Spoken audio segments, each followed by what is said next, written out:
Good morning dear students. मैं doctor Dheeraj Bakolia, associate professor political science, government college Ratangarh. आज से अपन शुरू करेंगे भारतीय संविधान। और भारतीय संविधान में अपन बात करेंगे आज भारत के राष्ट्रपति। राजस्थान में या भारतीय स्तर पर जो भी प्रतियोगी परीक्षाएं होती है, शायद ही ऐसी कोई प्रतियोगी परीक्षा हो जिसमें भारतीय संविधान के बारे में ना पूछा जाता।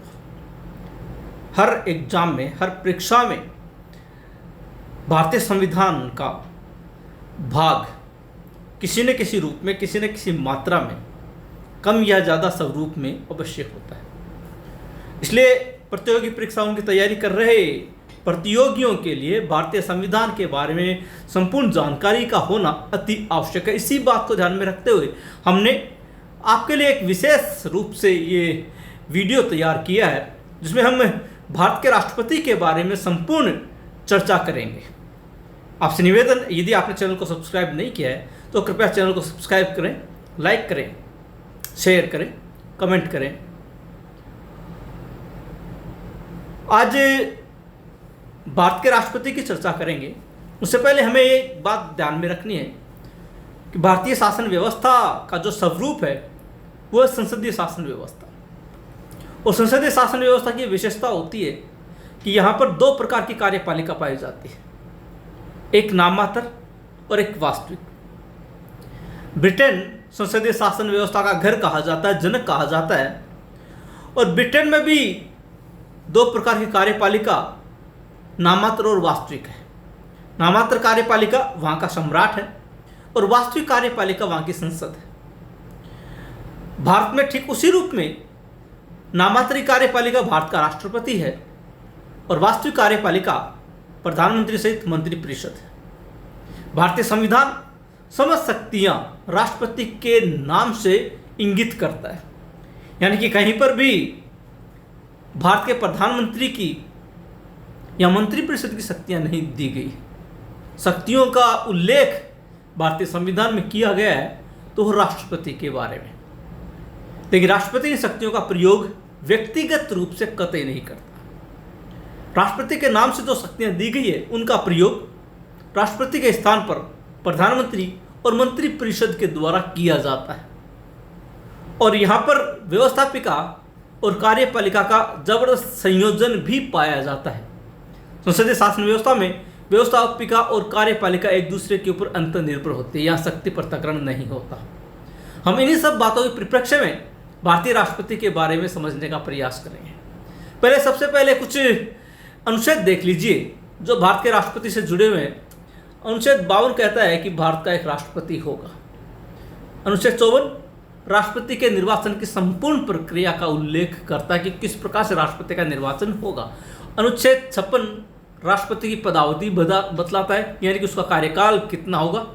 और अनुच्छेद 58 राष्ट्रपति पद के लिए योग्यताओं का वर्णन करता है। और सबसे महत्वपूर्ण अनुच्छेद 61 राष्ट्रपति के ऊपर लगाए जाने वाले महाभियोग का उल्लेख करता है।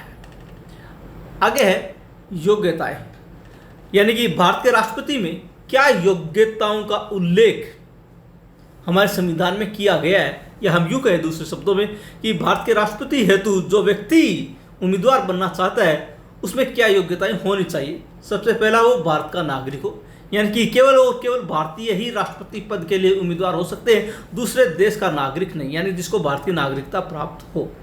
दूसरा, आयु कम से कम 35 वर्ष। अधिकतम आयु का कोई उल्लेख नहीं है, न्यूनतम आयु 35 वर्ष का उल्लेख संविधान में किया गया है। तीसरी, लोकसभा का सदस्य निर्वाचित होने की योग्यता रखता हो। इसका मतलब ये निकलता है कि जो योग्यताएं लोकसभा सदस्य के रूप में किसी व्यक्ति में होती है वो समस्त योग्यताएं राष्ट्रपति पद के उम्मीदवार में भी होनी चाहिए। अगर कोई ऐसा व्यक्ति जो लोकसभा के लिए पात्र नहीं है, इसका मतलब वो राष्ट्रपति के लिए भी पात्र नहीं है। राष्ट्रपति के लिए उम्मीदवार बनने के लिए उसमें ये जरूरी है कि वो लोकसभा का सदस्य होने की योग्यता रखता हो। चौथा, किसी लाभ के पद पर ना हो।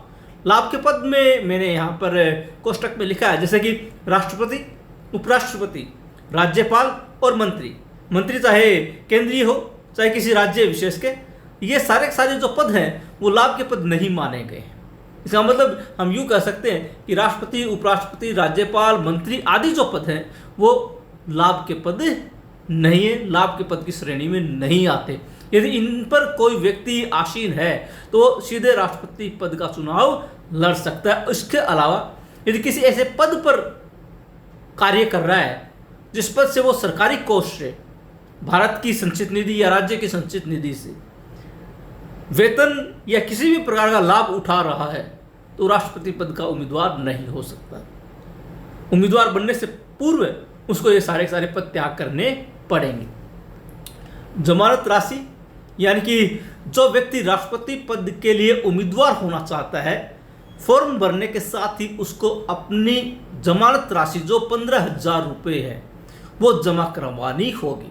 जो निर्वाचन आयोग है, भारत का निर्वाचन आयोग, मैं आपको बता दूं कि राष्ट्रपति का निर्वाचन भी भारतीय निर्वाचन आयोग के द्वारा किया जाता है और भारतीय निर्वाचन आयोग इसके लिए एक रिटर्निंग अधिकारी की नियुक्ति करता है और उस रिटर्निंग अधिकारी के सामने उम्मीदवार अपना जब फॉर्म प्रस्तुत करता है उसके साथ उसको जमानत राशि भी प्रस्तुत करनी होगी।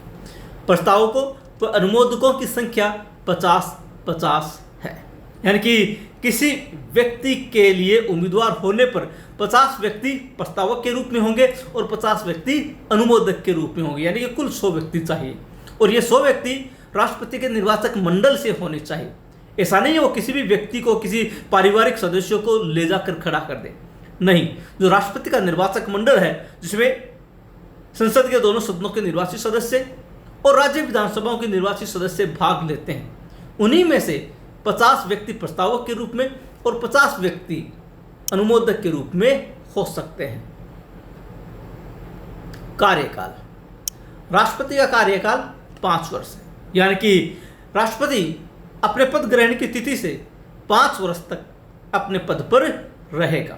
अगर 5 वर्ष से पूर्व किसी कारण से रिक्त हो जाता है पद, किसी कारण से जैसे कि मृत्यु, त्यागपत्र या महाभियोग, तो नए राष्ट्रपति का निर्वाचन 5 वर्ष के लिए किया जाएगा। इसका मतलब एक बार अगर व्यक्ति राष्ट्रपति पद के लिए चुना जाता है तो 5 वर्ष तक अपने पद पर रहेगा।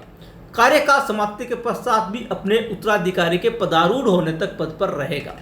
हालांकि संवैधानिक बाध्यता है कि यदि राष्ट्रपति का पद रिक्त हो तो 6 माह के भीतर भीतर नए राष्ट्रपति का चुनाव करवा लिया जाना चाहिए। भारतीय निर्वाचन आयोग राष्ट्रपति का कार्यकाल समाप्त होने से पूर्व ही नए राष्ट्रपति का चुनाव करवा लेता है, ताकि जिस दिन राष्ट्रपति का पद रिक्त होता है उस दिन अगला व्यक्ति राष्ट्रपति के रूप में पद ग्रहण कर सके। लेकिन अगर किसी कारण से राष्ट्रपति का चुनाव नहीं हो पाया है और राष्ट्रपति का पद रिक्त हो गया है तो 6 माह के भीतर भीतर नए राष्ट्रपति का चुनाव करवाना पड़ेगा। और अगर किसी कारण से राष्ट्रपति का चुनाव नहीं हो पाया है तो जो व्यक्ति वर्तमान में राष्ट्रपति है वो तब तक राष्ट्रपति के रूप में कार्य करेगा जब तक कि नया राष्ट्रपति चुनकर नहीं आ जाता। हालांकि राष्ट्रपति का कार्यकाल 5 वर्ष है। मान लीजिए कि किसी कारण से 5 वर्ष की समाप्ति के उपरांत नए राष्ट्रपति का चुनाव नहीं हो पाया और 2 महीने और ऊपर निकल गए, तब भी जो पुराना राष्ट्रपति है वही राष्ट्रपति के रूप में कार्य करता रहेगा। यह नहीं कि 5 वर्ष पूर्ण होते ही वो अपना पद छोड़ देगा, यानी कि जब तक उसका उत्तराधिकारी नहीं आ जाता तब तक वो पद पर बना रहेगा। मृत्यु, त्यागपत्र या महाभियोग द्वारा रिक्ति पर नया राष्ट्रपति दोबारा 5 वर्ष के लिए चुना जाएगा। यानी कि अगर किसी कारण से, जैसा कि मैंने लिखा ऊपर, मृत्यु, त्यागपत्र या महाभियोग के कारण से राष्ट्रपति का पद रिक्त हो जाता है तो नया व्यक्ति 5 वर्ष के लिए ही चुना जाएगा। ऐसा नहीं है कि जो शेष कार्यकाल रहता है उसके लिए चुन लिया जाए। हमारे यहाँ पर ऐसा कोई प्रावधान नहीं है। राष्ट्रपति चूंकि 5 वर्ष के लिए चुना जाता है, मान लीजिए 3 वर्ष के उपरांत उसका पद रिक्त हो गया तो ऐसा नहीं है कि दूसरा व्यक्ति 2 वर्ष के लिए ही कार्य करेगा, बल्कि दूसरा व्यक्ति जो भी चुना जाएगा वो 5 वर्ष के लिए ही चुना जाएगा। पद रिक्ति के 6 माह तक भरना आवश्यक है। यदि किसी कारण से पद रिक्त हो जाता है, मान लीजिए कोई आकस्मिक स्थिति हो गई, मृत्यु हो गई, त्यागपत्र दे दिया, महाभियोग के द्वारा हटा दिया गया, तो 6 माह के भीतर भीतर नए राष्ट्रपति का चुनाव हो जाना चाहिए। ये संवैधानिक बाध्यता है। और चुनाव की जिम्मेदारी, जैसे मैंने बताया, कि भारतीय निर्वाचन आयोग के ऊपर रहती है। वेतन 1 जनवरी 2017 से 5 लाख रुपए मासिक कर मुक्त वेतन प्राप्त होता है। पिछली जो बढ़ोतरी थी वेतन में 1 जनवरी 2007 से की गई थी, जब वेतन बढ़ाकर 1.5 लाख रुपया किया गया। और 1 जनवरी 2017 से राष्ट्रपति का वेतन बढ़ाकर 1,50,000 से 5 लाख रुपए मासिक कर दिया गया। याद रखिएगा, इस वेतन पर किसी भी प्रकार का टैक्स नहीं लगता। अभी पिछले दिनों महामहिम राष्ट्रपति महोदय ने यह कहा था कि उनकी 30% सैलरी टैक्स में चली जाती है। वास्तव में उनके कहने का शाब्दिक अर्थ यह था कि वर्तमान में कोरोना महामारी के कारण से सभी पदाधिकारियों के वेतन में 30% कटौती कर रखी है, जिसमें राष्ट्रपति, राज्यपाल, प्रधानमंत्री, मंत्रिपरिषद के सदस्य ये सभी शामिल हैं। तो राष्ट्रपति के वेतन से चूंकि वर्तमान में कोरोना महामारी के कारण से 30% की कटौती की जा रही है, तो महामहिम महोदय का जो ये बयान था वो इसी परिप्रेक्ष्य में देखा जाना चाहिए कि उन्होंने ये कहा कि 30% कटौती वेतन से की जा रही है। बस कोरोना महामारी का उल्लेख उन्होंने नहीं किया था। खैर, वर्तमान में 5 लाख रुपये मासिक कर मुक्त वेतन प्राप्त होता है। सेवानिवृत्ति के पश्चात 1.5 लाख रुपये मासिक पेंशन के रूप में भी प्राप्त होते हैं, यानी 5 वर्ष की सेवा करने के उपरांत राष्ट्रपति को 1.5 लाख रुपये मासिक पेंशन प्राप्त होगी। उन्मुक्तियां यानी कि छूट, या चूंकि राष्ट्रपति स्वयं कोई कार्य नहीं करता, उनके नाम पर कार्य दूसरों के द्वारा किए जाते हैं, इसलिए राष्ट्रपति को अपने पद पर रहते हुए कुछ छूट प्रदान की गई है, कुछ उन्मुक्तियां दी गई। जैसे अपने कार्यों के लिए व्यक्तिगत रूप से उत्तरदायी नहीं। क्यों? क्योंकि वो व्यक्तिगत रूप से इन कार्यों को संपादित नहीं करता। राष्ट्रपति के नाम से वो सारे कार्य मंत्रिपरिषद के द्वारा किए जाते हैं, इसलिए राष्ट्रपति इन कार्यों के लिए किसी भी रूप में व्यक्तिगत रूप से उत्तरदायी नहीं। पद के कर्तव्यों और शक्तियों का प्रयोग के संबंध में किसी भी न्यायालय में मुकदमा नहीं चलाया जा सकता, क्योंकि पद पर रहते हुए जो भी वो कर्तव्यों का निर्वहन करता है, जिन शक्तियों का प्रयोग करता है, वास्तव में वो राष्ट्रपति नहीं करता, बल्कि राष्ट्रपति के नाम से मंत्रिपरिषद के द्वारा किया जाता है। इसी कारण से राष्ट्रपति के खिलाफ किसी भी न्यायालय में किसी भी प्रकार का मुकदमा नहीं चलाया जा सकता। अब समझिएगा, महाभियोग ये बहुत ही विशेष प्रक्रिया है, महत्वपूर्ण प्रक्रिया भी है, और इसका संज्ञान पूरा आपके दिमाग में होना चाहिए। संविधान का उल्लंघन या उसकी धाराओं के विरुद्ध आचरण करने पर, ये 2 प्रस्तियां दी गई हमारे संविधान में कि राष्ट्रपति के विरुद्ध महाभियोग कब लगाया जा सकता है। जब राष्ट्रपति संविधान का उल्लंघन करता है या उसकी धाराओं के विरुद्ध आचरण करता है। इसका शाब्दिक अर्थ यह निकलता है कि संविधान में जो बातें लिखी गई है, जिन अनुच्छेदों का या धाराओं का वर्णन किया गया है, जो अध्याय दिए गए और उनमें जो बातें लिखी गई है, राष्ट्रपति अक्सर उनकी पालना करेगा। अगर राष्ट्रपति उनकी पालना नहीं करता है, उनके विरुद्ध जाता है, इसका मतलब कि राष्ट्रपति ने संविधान का उल्लंघन किया है या उसकी धाराओं के विरुद्ध आचरण किया। ऐसे करने पर राष्ट्रपति के खिलाफ महाभियोग लगाया जा सकता है। केवल 2 कारण जिससे महाभियोग लगाया जा सकता है, संविधान का उल्लंघन करने पर या उसकी धाराओं के विरुद्ध आचरण करने पर। महाभियोग की प्रक्रिया संसद के किसी भी सदन में प्रारंभ की जा सकती है। हमारे संसद के 2 सदन है, राज्यसभा और लोकसभा। महाभियोग की प्रक्रिया दोनों में से किसी भी सदन में प्रस्तुत की जा सकती है। पहले राज्यसभा में भी रखा जा सकता है या पहले लोकसभा में भी रखा जा सकता है। कोई बाध्यता नहीं है। जिस प्रकार से हम ये कहते हैं कि धन विधेयक सिर्फ लोकसभा में प्रस्तुत किया जा सकता है, वैसी कोई भी बाध्यता महाभियोग के संबंध में नहीं है। किसी भी सदन में महाभियोग प्रारंभ किया जा सकता है। अगला है, अभियोग लगाने के लिए अभियोग लगाने वाले सदन की समस्त संख्या के 1/4 सदस्यों के हस्ताक्षर होना आवश्यक। जो भी सदन आरोप लगाता है, अभियोग लगाता है, उसकी कुल सदस्य संख्या का 1/4 यानी 25% सदस्यों के हस्ताक्षर होने जरूरी है। मान लीजिए लोकसभा ने यदि राष्ट्रपति के विरुद्ध महाभियोग लगाया तो लोकसभा के सदस्य संख्या 543 है। 2 सदस्य मनोनीत होते हैं, इस प्रकार से 545 है। चूंकि 2 व्यक्ति जो मनोनीत हैं वो राष्ट्रपति के निर्वाचक मंडल के सदस्य नहीं होते, इसलिए हम यहाँ पर सदस्य संख्या 543 मानकर ही चलेंगे। तो 543 का 1/4 यानी कि 25% सदस्यों के हस्ताक्षर उस महाभियोग के प्रस्ताव पर होने आवश्यक है। यदि यह प्रस्ताव राज्यसभा प्रस्तुत करती है तो राज्यसभा की कुल सदस्य संख्या 233 है। 12 सदस्य मनोनीत होते हैं और मनोनीत चूंकि इसमें भाग नहीं लेते, इसे 233 का 1/4 यानी कि 25% सदस्य महाभियोग के प्रस्ताव पर साइन करेंगे। अगर ऐसा होता है तभी सदन में प्रस्तुत किया जा सकता है, अन्यथा नहीं। दूसरा, यह संकल्प प्रस्तावित करने से पूर्व 14 दिन पूर्व लिखित सूचना आवश्यक। जब ये अभियोग का प्रस्ताव रखा जाना हो जिस भी सदन में, पहली बात उस सदन को 14 दिन पूर्व सूचना देनी होगी और राष्ट्रपति को भी 14 दिन पूर्व सूचना देनी होगी। मान लीजिए राज्यसभा में प्रस्ताव प्रस्तुत किया जा रहा है तो राज्यसभा के सभापति को 14 दिन पूर्व सूचना देनी होगी कि अमुक तिथि को हम महाभियोग का प्रस्ताव प्रस्तुत करेंगे। यदि लोकसभा में प्रस्तुत किया जा रहा है तो लोकसभा के अध्यक्ष को इसकी सूचना देनी होगी।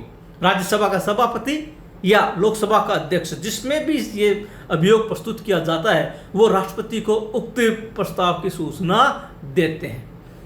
अभियोग लगाने वाले सदन की कुल सदस्य संख्या के 2/3 बहुमत से पारित होना आवश्यक। जो भी सदन अभियोग प्रारंभ कर रहा है उसकी कुल सदस्य संख्या के 2/3 बहुमत से प्रस्ताव पारित होना आवश्यक होता है। मान लीजिए लोकसभा में प्रस्तुत किया गया तो लोकसभा में 543 सदस्यों का 2/3 बहुमत महाभियोग के प्रस्ताव को पारित करने के लिए आवश्यक है।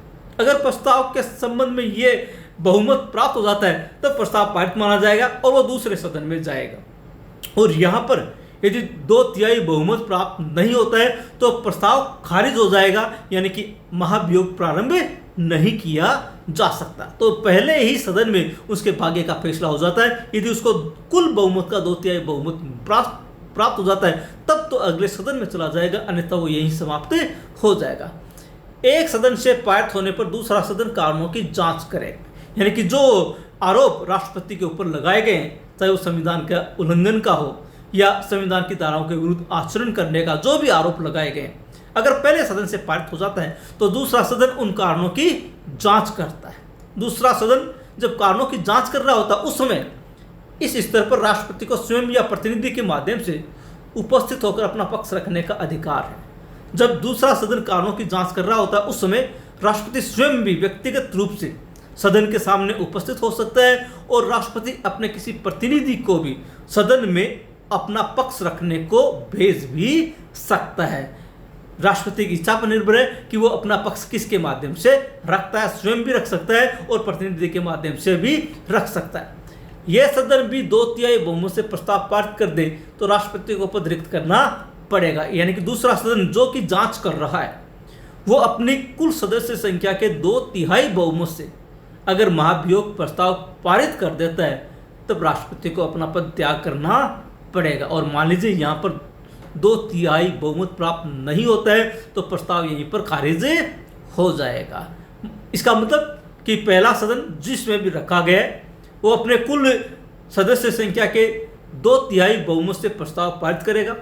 जब दूसरे सदन में जाएगा दूसरा सदन कारणों की जांच करेगा, राष्ट्रपति खुद भी उपस्थित हो सकता है, अपने प्रतिनिधि भी भेज सकता है, अपनी बात रख सकता है। और दूसरा सदन अगर 2/3 बहुमत से प्रस्ताव पारित कर देता है तो राष्ट्रपति को पद त्याग करना पड़ेगा। यह है राष्ट्रपति के ऊपर महाभियोग की प्रक्रिया।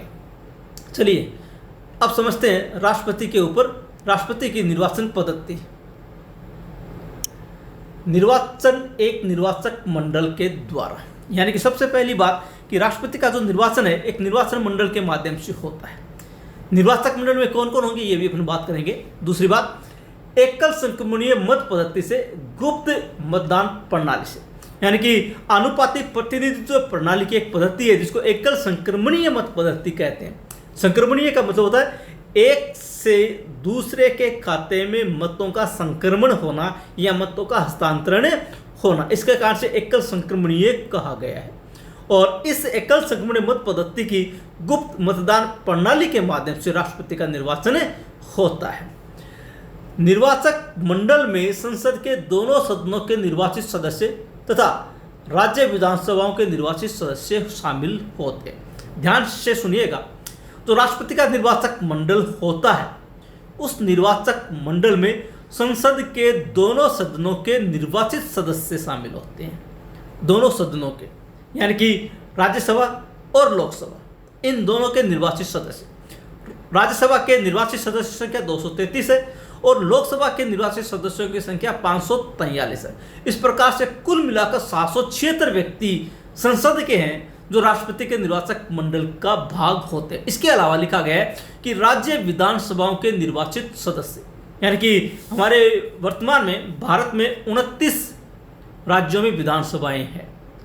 एक बात यहाँ पर यह समझिएगा कि वर्तमान में जम्मू कश्मीर का राज्य का दर्जा समाप्त कर दिया गया है, और राज्य का दर्जा समाप्त हो जाने के कारण से वर्तमान में भारत में 28 राज्य हैं जिनमें विधानसभाएं हैं। इसका मतलब अगर अब 2022 में जब चुनाव होगा राष्ट्रपति का, क्योंकि पिछला चुनाव 2017 में हुआ था, अब 2022 में होना है, तब अगर यही कंडीशन रहती है वर्तमान की, इसका मतलब जम्मू कश्मीर के विधानसभा के निर्वाचित सदस्य उसमें भाग नहीं लेंगे। अब जम्मू कश्मीर का चूंकि पुनर्सीमांकन होना है, पुनर्सीमांकन के पश्चात क्या स्थिति रहती है, विधानसभा कितनी सदस्यीय होती है, वो अगर क्लियर हो जाती है, अगर उसका निर्माण हो जाता है जम्मू कश्मीर विधानसभा का, इसका मतलब 2022 में होने वाले चुनाव में जम्मू कश्मीर विधानसभा के निर्वाचित सदस्य भी भाग लेंगे। अगर लद्दाख में भी विधानसभा बनाई जाती है तब भी वहां के निर्वाचित सदस्य भाग लेंगे। क्लियर? यानी कि संसद के दोनों सदनों के निर्वाचित सदस्य प्लस राज्यों की विधानसभाओं के निर्वाचित सदस्य, आज की डेट की बात करें तो 28 राज्यों की विधानसभाओं के निर्वाचित सदस्य इसमें भाग लेते हैं। इसके अलावा 70वें संविधान संशोधन 1992 द्वारा दिल्ली और पुदुचेरी की विधानसभाओं के निर्वाचित सदस्यों को भी राष्ट्रपति चुनाव में भाग लेने का अधिकार दिया गया है। इसका मतलब कि 1992 में 17वां संविधान संशोधन करके दिल्ली और पुदुचेरी की विधानसभा के निर्वाचित सदस्यों को भी राष्ट्रपति चुनाव में भाग लेने का अधिकार दिया गया है। इसका मतलब है कि राष्ट्रपति के निर्वाचन मंडल में कौन कौन शामिल होंगे? संसद के दोनों सदनों के निर्वाचित सदस्य, राज्य विधानसभाओं के निर्वाचित सदस्य, इसके अलावा दिल्ली और पुदुचेरी जो केंद्र शासित क्षेत्र है इनकी विधानसभाओं के निर्वाचित सदस्य राष्ट्रपति निर्वाचक मंडल का भाग होते हैं। अब प्रक्रिया समझिएगा। पहले जब चुनाव होता है उससे पहले विधायक की मत संख्या निकाली जाती है।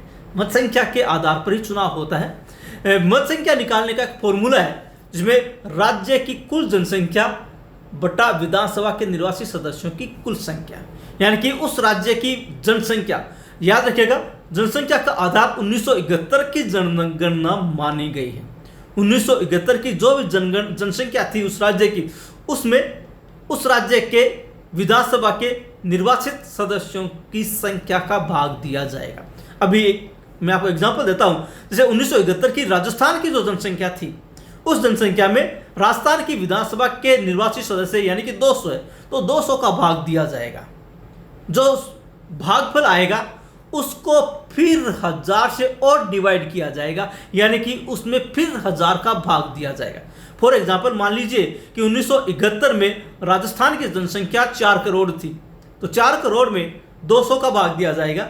जो संख्या प्राप्त होगी उसमें फिर से 1000 का भाग दिया जाएगा। और उसके आगे लिखा है उस राज्य के प्रत्येक निर्वाचक की मत संख्या, यानी कि अब जो हमें संख्या प्राप्त होगी वो उस राज्य के प्रत्येक निर्वाचक की मत संख्या होगी। राजस्थान के प्रत्येक निर्वाचक की मत संख्या 129 है, यानी कि राजस्थान के प्रत्येक विधायक की मत संख्या 129 है। हम यूँ कह सकते हैं कि एक विधायक के वोट 129 है, एक विधायक का मत का मूल्य 129 वोटों के बराबर है। इसके बाद यदि शेष 500 से ज़्यादा हो तो मत संख्या में एक जोड़ा जाएगा, यानी कि राज्य की जनसंख्या में जब हमें विधानसभा के निर्वाचित सदस्यों की संख्या का भाग देंगे, उसके बाद जो संख्या प्राप्त होगी उसमें पुनः 1000 का भाग देंगे, और 1000 का भाग देने के बाद जो भागफल आता है यदि 500 से ज़्यादा है तो संख्या में एक जोड़ दिया जाएगा, और 500 से कम है तो संख्या छोड़ दी जाएगी। इस प्रकार से राजस्थान के विधायक की मत संख्या 129 है। सबसे कम मत संख्या सिक्किम की है 7, और सबसे ज़्यादा मत संख्या उत्तर प्रदेश की है 208। ये याद रखिएगा। अभी मैं प्रत्येक राज्य की मत संख्या भी बतलाऊंगा, सब कुछ अपन क्लियर करेंगे, लेकिन एक बार ये समझ लीजिएगा, जब समस्त राज्यों के विधायकों की मत संख्या इस फॉर्मूले से निकाल ली जाती है, जैसे मैंने अभी राजस्थान का आपका फॉर्मूला बतलाया कि राजस्थान की जनसंख्या में हम राजस्थान के विधायकों की संख्या का भाग देंगे, जो संख्या प्राप्त होगी उसमें फिर से 1000 का भाग देंगे, और जो संख्या प्राप्त होगी वो एक विधायक का मत मूल्य होगा। ठीक उसी प्रकार से पूरे भारत में जितनी विधानसभाएं हैं उनमें समस्त विधायकों के मतों का मूल्य निकाल लिया जाएगा। जब समस्त विधायकों के मतों का मूल्य निकल जाएगा उसके बाद निकलेगा सांसद का मत मूल्य, यानी कि सांसद की मत संख्या। इसका फॉर्मूला है समस्त राज्यों की विधानसभाओं के कुल सदस्यों के प्राप्त मतों की संख्याओं का योग। जैसे अभी मैंने आपको एग्जांपल दिया कि राजस्थान का हम इस फॉर्मूले से मत मूल्य निकाल लेंगे, इसी प्रकार से समस्त राज्यों के विधायकों का मत मूल्य निकाल लिया जाएगा और जब निकाल लिया जाएगा तो उन समस्त मत मूल्यों को आपस में जोड़ दिया जाएगा। जो संख्या प्राप्त होगी उसमें संसद के दोनों सदनों के निर्वाचित सदस्यों की कुल संख्या का भाग दिया जाएगा।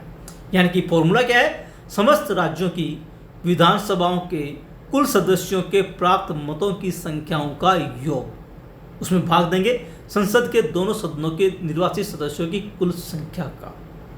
क्लियर? प्रत्येक राज्य की विधानसभाओं के विधायकों का मत मूल्य निकाल लिया जाएगा, उनको जोड़ लिया जाएगा और जोड़ने के उपरांत संसद के जो सदस्य हैं 776 सदस्य हैं उनका भाग दिया जाएगा और जो संख्या प्राप्त होगी वो प्रत्येक सांसद की मत संख्या होगी। क्लियर? अगर कोई कंफ्यूजन हो तो आप कमेंट बॉक्स में जाकर लिख सकते हैं। अब हमें जो संख्या प्राप्त होगी संसद के प्रत्येक सदन के निर्वाचित मतों की संख्या होगी। अभी अपन क्लियर और करेंगे। उसके बाद मतदाता उतने मत देगा जितने की उम्मीदवार, यानी जितने उम्मीदवार होते हैं उन सबको वोट देगा। यहाँ पर याद रखिएगा चुनाव ईवीएम मशीन से नहीं होता बल्कि बैलेट पेपर से होता है और भारत के राष्ट्रपति का बैलेट पेपर पिंक कलर का होता है, गुलाबी रंग का होता है। गुलाबी रंग के इस बैलेट पेपर में सिर्फ 2 कॉलम होते हैं, एक तरफ उम्मीदवारों के नाम होते हैं और एक तरफ खाली जगह होती है। खाली जगह में जो मतदाता है वो वोट का निशान नहीं लगाता, कोई ठप्पा नहीं लगाता, राइट का निशान नहीं लगाता, बल्कि वो वरीयता लिखता है 1 2 3 4 5। मान लीजिए कि 4 उम्मीदवार है ABCD, तो जो जिसको वो सबसे ज़्यादा पसंद करता है उसके आगे 1 लिखेगा, उसके बाद जिसको कम पसंद करता है 2 लिखेगा, उसके बाद जिसको पसंद करता है उसके आगे 3 लिखेगा, उसके बाद जिसको और कम पसंद करता है उसके आगे 4 लिखेगा। यानी कि जितने उम्मीदवार हैं उन सब के आगे वो अपनी पसंद अंकित करेगा 1 2 3 4 के क्रम में, जिसको जैसा पसंद करता है उस रूप में लिख देगा। जब इस प्रकार से वोटिंग हो जाएगी, याद रखिएगा वोटिंग जो संसद के सदस्य हैं वो दिल्ली में जो संसद है संसद में करते हैं और प्रत्येक राज्य के जो विधायक है वो अपने राज्य की राजधानी में जहाँ विधानसभा होती है, विधानसभा का जो सचिवालय होता है उसमें वोटिंग करते हैं। जब वोटिंग हो जाती है उसके पश्चात मत कोटा निकाला जाता है। मत कोटा निकालने का एक तरीका है, सर्वप्रथम अवैध मत निकाले जाएंगे, यानी जो राज्यों के अलग अलग मतपेटियाँ होगी, मतपेटियों की जब गिनती होगी सबसे पहले अवैध मत निकाल दिए जाएंगे। अवैध मत निकालने के पश्चात शेष जो मत बचते हैं वो वैध मत होते हैं। मान लीजिए राजस्थान से 200 व्यक्तियों ने वोट दिया और 4 वोट अवैध निकल गए, इसका मतलब 4 वोट निकाल देंगे, 129 का 1 वोट है और उस हिसाब से मत मूल्य 4 के हिसाब से कम हो जाएंगे, बाकी के जो वोट है वो वैध है। इसी प्रकार से जितने भी वोटिंग हुई है उन सब में अवैध मतों को निकालने के पश्चात सिर्फ शेष वोट मिल जाएंगे जो वैध है। जो वैध बचते हैं उनका मत मूल्य जोड़ लिया जाएगा टोटल का मत मूल्य, क्योंकि हमें भी पता है कि अवैध इतने निकल गए, अब शेष वैध बच गए और जो शेष वैध बचे हैं उनका मत मूल्य इतना है, क्योंकि हमें प्रत्येक राज्य का मत मूल्य पहले से पता है। कितने लोग वोट दिए ये भी पता है, कितने अवैध निकल गए ये भी पता है और इस कारण से अब वैध हमारे पास बचे।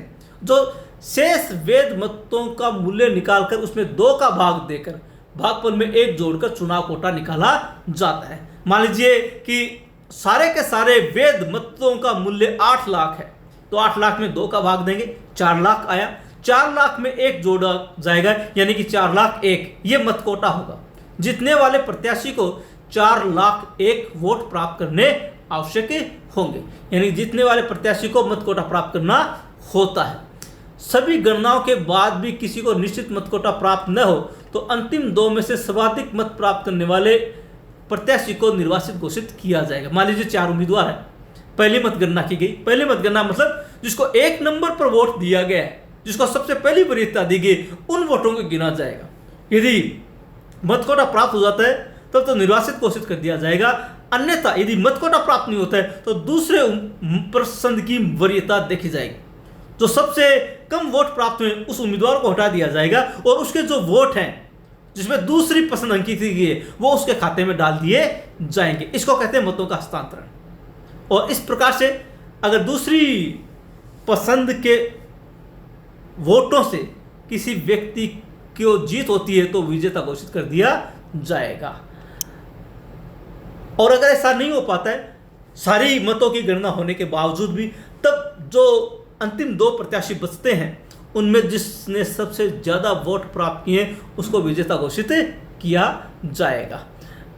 अब तक केवल 1969 के चुनाव में द्वितीय पसंद के मतों की गणना की गई, तब श्री वीवी गिरी को निश्चित मत कोटा प्राप्त हुआ था। भारतीय इतिहास में अब तो एक ही एग्जाम्पल आता है जब दूसरी वरीयता के वोटों की गिनती की गई, वरना हमेशा पहली पसंद के आधार पर ही व्यक्ति को निर्वासित घोषित कर दिया जाता है, क्योंकि वो मत कोटा प्राप्त कर लेता है। केवल एक ही बार ऐसा हुआ 1969 के चुनाव में, और उस समय वीवी गिरी चुनाव जीते थे। 1977 में नीलम संजीव रेड्डी निर्विरोध निर्वाचित हुए। भारतीय इतिहास में यही एकमात्र एग्जाम्पल है जब कोई राष्ट्रपति निर्विरोध निर्वाचित हुआ था, वो 1977 में श्री नीलम संजीव रेड्डी। मत संख्या के हिसाब से सर्वाधिक मत संख्या उत्तर प्रदेश के विधायक की है 208, न्यूनतम मत संख्या सिक्किम के विधायक की है 7 और राजस्थान के विधायक की है 129। मैं ये पहले ही क्लियर कर चुका हूँ, राजस्थान के विधायक की 129 और सांसद की है 708, यानी कि एक सांसद 708 मत मूल्य रखता है। यूँ कह सकते हैं कि एक सांसद का वोट 708 वोटों के बराबर है। ये देख लीजिए थोड़ा, राष्ट्रपति चुनाव 2017 की बात कर रहे हैं। 17 में याद रखिएगा जम्मू कश्मीर विधानसभा थी। भारत के संविधान के अनुच्छेद 55(2) के अनुसार 55(2) के उपबंधों के अनुसार राज्य विधानसभा के निर्वाचित सदस्यों और दोनों सदनों के वोटों के मूल्यों का विवरण इस प्रकार से। आंध्र प्रदेश में विधानसभा सीटों की संख्या 175 है और प्रत्येक विधायक का मत मूल्य 159। अरुणाचल प्रदेश में विधानसभा सीट 60 और विधायक का मत मूल्य 8। असम में सीटें 126, मत मूल्य 116। बिहार में सीटें 243, मत मूल्य 173।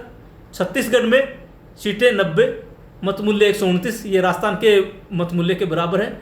गोवा में सीटें 40, मत मूल्य 20। गुजरात में सीटें 182 और मत मूल्य 147। इसी प्रकार से आगे चलते हैं। हरियाणा में सीटें 90, मत मूल्य 112। हिमाचल प्रदेश में सीटें 68, मत मूल्य 51। जम्मू कश्मीर में 87 सीटें 72 मत मूल्य। झारखंड में 81 सीट 176 मत मूल्य।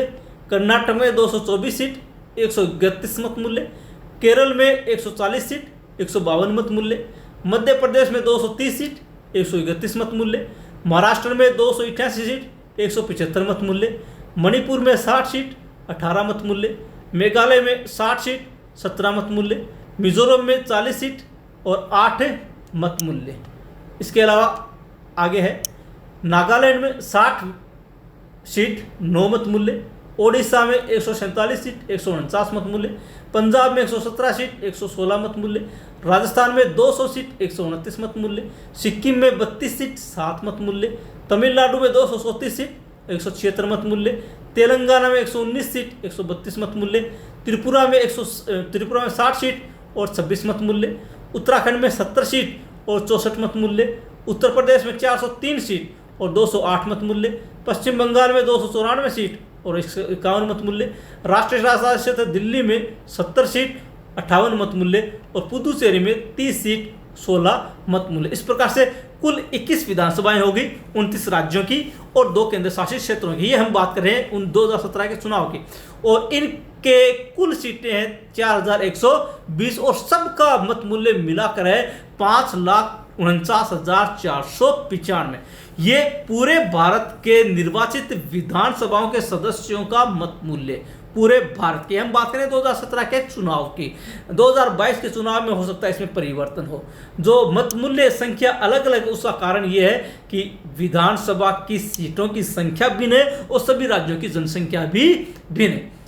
संसद सदस्यों के प्रत्येक मत का मूल्य जो है, कुल सदस्य 543 लोकसभा के और राज्यसभा के 233, इस प्रकार से 776 है और प्रत्येक का मत मूल्य 700 8। 776 सदस्यों मतों का कुल मूल्य है 708 इंटू 776, क्योंकि 776 तो सांसद है और 708 प्रत्येक का मत मूल्य है। तो इस प्रकार से कुल मत मूल्य है 5,49,408 कुल मत मूल्य समस्त सांसदों का जो भारत के सांसद है 776, उनका समस्त का मत मूल्य 5,49,408। राष्ट्रपति निर्वाचन है तो कुल निर्वाचक है विधायक 4,120 और सांसद है 776। इस प्रकार से कुल 4,896। याद रखिएगा, विधायक जो थे 2017 में वो 4,120 थे और सांसद 776। इस प्रकार से 4,896। राष्ट्रपति निर्वाचन 2017 हेतु 4,896 का मत मूल्य था 5,49,495 और सांसदों का था 5,49,408। कुल मत मूल्य था 10,98,903। यानी कि इस प्रकार से हम यूँ कह सकते हैं कि 10,98,903 वोट डाले गए और निर्वाचकों का कुल मत मूल्य इतना था, जिसमें रामनाथ कोविंद को मिले थे 7,02,044 मत मूल्य जो 65.65% था और मीरा कुमार को मिले थे 3,67,314 मत मूल्य जो 34.35% था। यह है राष्ट्रपति का निर्वाचन। हो सकता है आप कुछ कंफ्यूज हो जाएं। अगर कहीं पर भी कोई आपकी दिक्कत आती है, कोई कन्फ्यूज़न है, तो आप कमेंट बॉक्स में जाकर लिखें। और फिर भी कन्फ्यूज़न हो तो आप मुझसे मोबाइल पर बात भी कर सकते हैं। मेरे मोबाइल नंबर है 1 मिनट 94 144 020 85। ये मेरे मोबाइल नंबर है। आप कोई कन्फ्यूज़न हो इस पर भी बात कर सकते हैं 94 144 020 85 पर। आशा आपको वीडियो पसंद आया होगा। अगर चैनल को सब्सक्राइब नहीं किया तो मेरा निवेदन आपसे चैनल को सब्सक्राइब करें और आगे का वीडियो अपन इसी कड़ी को आगे बढ़ाएंगे अगले वीडियो में राष्ट्रपति की शक्तियों के रूप में। तब तक के लिए धन्यवाद।